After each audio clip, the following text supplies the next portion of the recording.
ایک شخص نے چڑیا پکڑنے کے لیے جال بچھایا۔ اتفاق سے ایک چڑیا اس میں پھنس گئی اور شکاری نے اسے پکڑ لیا۔ چڑیا اس سے کہنے لگی، اے انسان، تم نے کئی ہرن، بکرے اور مرغ وغیرہ کھائے ہیں، ان چیزوں کے مقابلے میں میری کیا حیثیت ہے؟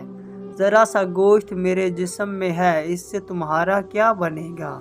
تمہارا تو پیٹ بھی نہیں بھرے گا، لیکن اگر تم مجھے آزاد کر دو تو میں تمہیں 3 نصیحتیں کروں گی جن پر عمل کرنا تمہارے لیے بہت مفید ہوگا۔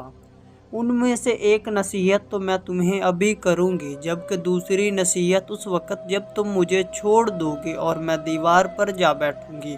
اس کے بعد تیسری اور آخری نصیحت اس وقت کروں گی جب دیوار سے اڑ کر سامنے درخت کی شاخ پر بیٹھ جاؤں گی۔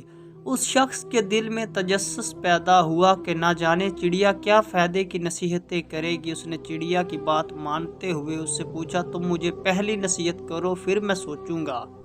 چڑیا نے کہا، میری پہلی نصیحت یہ ہے کہ جو بات کبھی نہ ہو سکے اس کا یقین مت کرنا۔ یہ سن کر اس آدمی نے چڑیا کو چھوڑ دیا اور چڑیا سامنے دیوار پر جا بیٹھی۔ پھر بولی، میری دوسری نصیحت یہ ہے کہ جو بات ہو جائے اس کا غم نہ کرنا۔ اور پھر کہنے لگی، اے بھلے مانس، تم نے مجھے چھوڑ کر بہت بڑی غلطی کی، کیونکہ میرے پیٹ میں ایک پاؤں بھر کا انتہائی نایاب پتھر ہے۔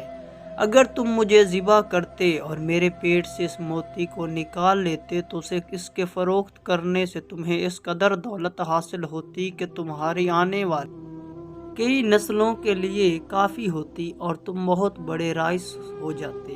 اس شخص نے جو یہ بات سنی تو افسوس کرنے اور پچھتایا کہ اس چڑیا کو چھوڑ کر اپنی زندگی کی بہت بڑی غلطی کی۔ اگر اسے نہ چھوڑتا تو میری نسلیں سنور جاتی۔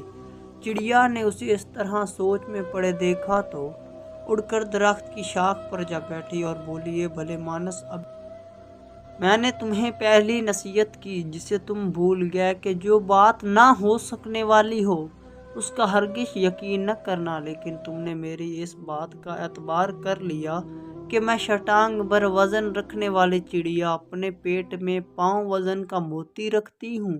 کیا یہ ممکن ہے؟ میں نے تمہیں دوسری نصیحت یہ کی تھی کہ جو بات ہو جائے اس کا غم نہ کرنا، مگر تم نے دوسری نصیحت کا بھی کوئی اثر نہ کیا اور غم و افسوس میں مبتلا ہو گیا کہ خواہ مخواہ مجھے چھڑانے دیا۔ تمہیں کوئی بھی نصیحت کرنا بالکل بیکار ہے۔ تم نے میری پہلی 2 نصیحتوں پر کب عمل کیا؟ جو تیسری پر کرو گے تم نصیحت کے قابل نہیں۔ یہ کہتے ہوئے چڑیا اڑی اور ہواؤں میں پرواز کر گئی۔ وہ شخص وہیں کھڑے چڑیا کی باتوں پر غور و فکر کرتے ہوئے سوچوں میں کھو گیا۔ وہ لوگ خوش نصیب ہوتے ہیں جنہیں کوئی نصیحت کرنے والا ہو۔